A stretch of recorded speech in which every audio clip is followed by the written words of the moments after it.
Let's take another look at order of operations. In order to solve this one, the first thing we need to do is start by simplifying our denominator. So working from left to right, first we're going to multiply 5 times 5, and that gives us 25.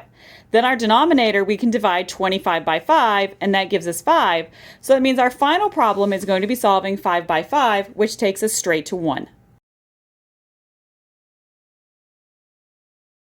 When we look at order of operations here, we have to start by simplifying our denominator. So we're going to start with our first 5 divided by 5. 5 divided by 5 is 1, and from there we need to do 1 divided by 5. Well, since we're working with fractions, we're going to stick with fractions, so 1 divided by 5 is 1/5. So now we have 5 divided by 1/5. Let's go ahead and write that out horizontally. When we divide by a fraction, we actually multiply by the reciprocal, so that gives us 5 over 1 times 5 over 1, which is 25 over 1, or simply 25, as our final solution. In this order of operations problem, we have to simplify both our numerator and our denominator before we can divide. So let's start with our numerator.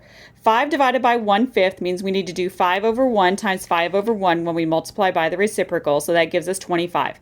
Now we can evaluate our denominator, which 5 squared is also worth 25. So 25 divided by 25 is going to give us a final answer of 1.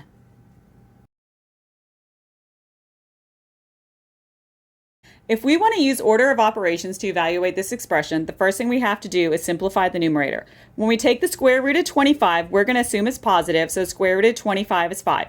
Now we can evaluate the numerator by doing 25 minus 5, and that gives us 20. So finish off the problem by doing 20 divided by 5, and that's going to give us 4.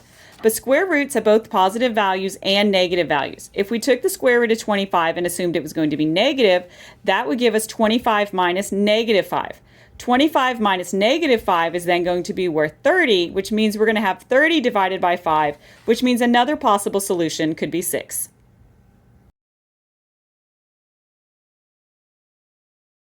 To solve this one, we need to start by simplifying our numerator, then simplifying our denominator. Well, on the numerator, 120 times 5 is going to give us 600.